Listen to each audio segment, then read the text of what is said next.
guys! Good morning, good afternoon, and good evening. This is once again your Mama Loie and welcome back to my channel. At kung bago po kayo sa channel kong ito, please don't forget to like and subscribe and press that notification bell para updated po kayo sa aking latest videos. Alright, so today what we're going to do is I'm going to show you one of my hobby, which is upcycling. So ano po ba yung ibig sabihin ng upcycling? This is upcycling according to Wikipedia.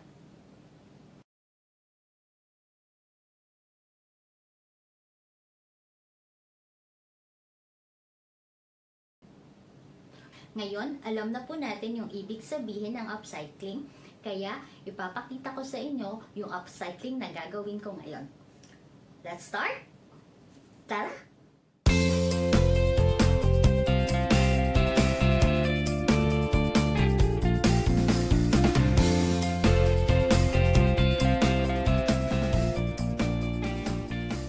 Here are some of the items that we're going to use in today's activity. We have some soil and pumice rocks, empty bottles, old mugs, and old tea sets. We also have some succulents, an empty plastic container, a trowel and a plastic spoon, ribbons, and scissors.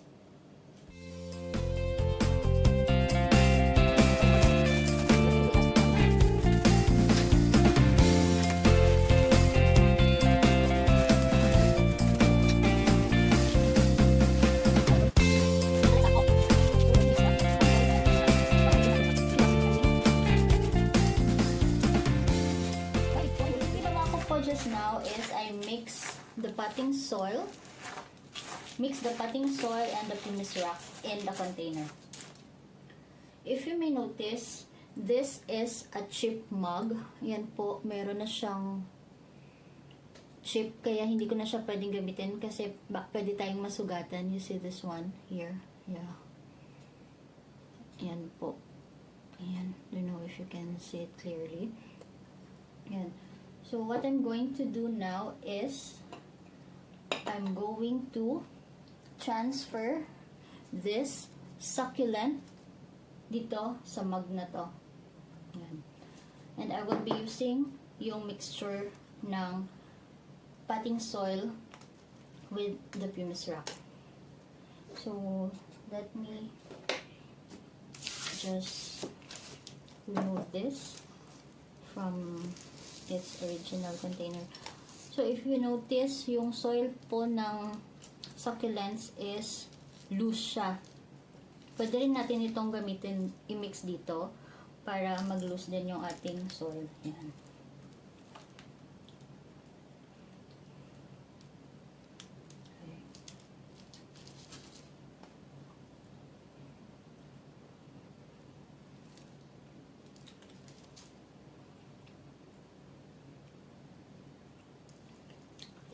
And we're going to put it here.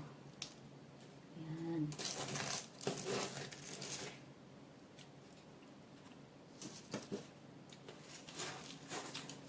So we're just going to mix it para hindi masyadong basa yung ating soil.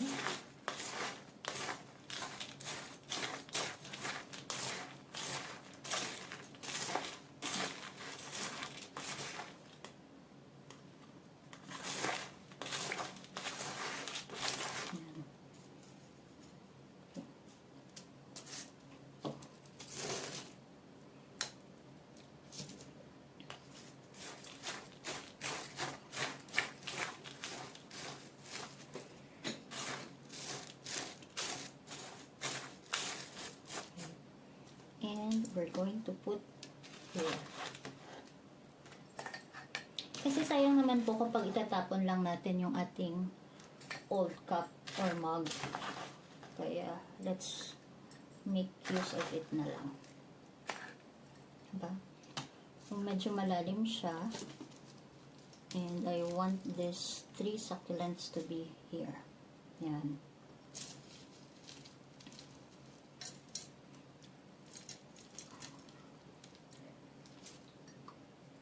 So, adjust natin yung height para hindi masyadong malalim I'm just trying to see kung dadagdag pa. Okay, so medyo malalim pa. So, I'll add in more soil or more mix.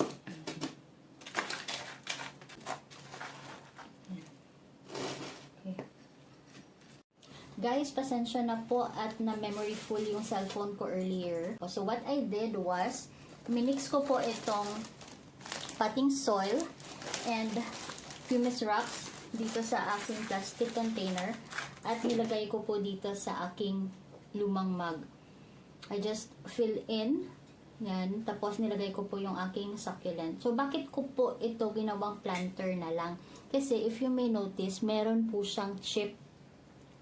Kaya hindi ko na po siya pwedeng gamitin kasi pwedeng masugatan ako pag ginamit ko pa siya.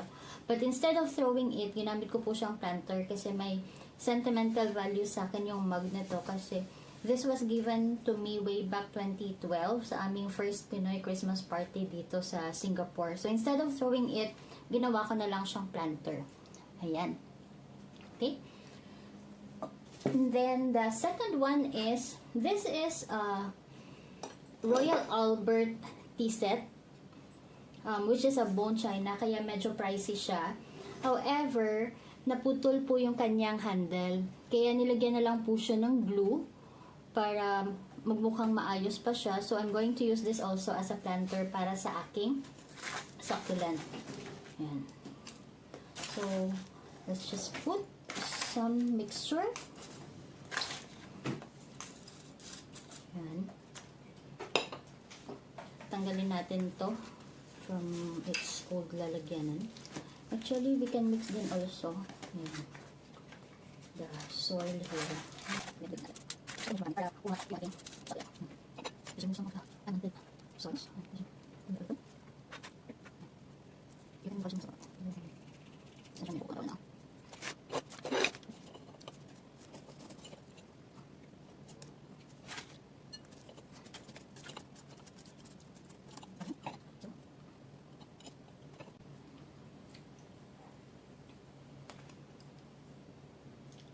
Alright, so that's it. Or if you want, pwede ring dagdagan mo pa ng konti para mas tumaas yung succulent. Mag-open pa naman po ito, kaya okay lang. Okay.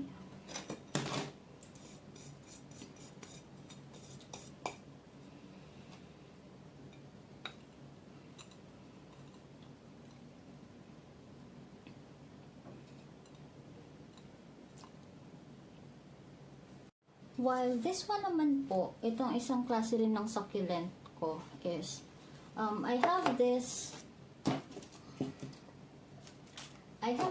old tin can na binigay from church during Mother's Day. And yet, hindi ko siya may lagay kasi masyadong malalim.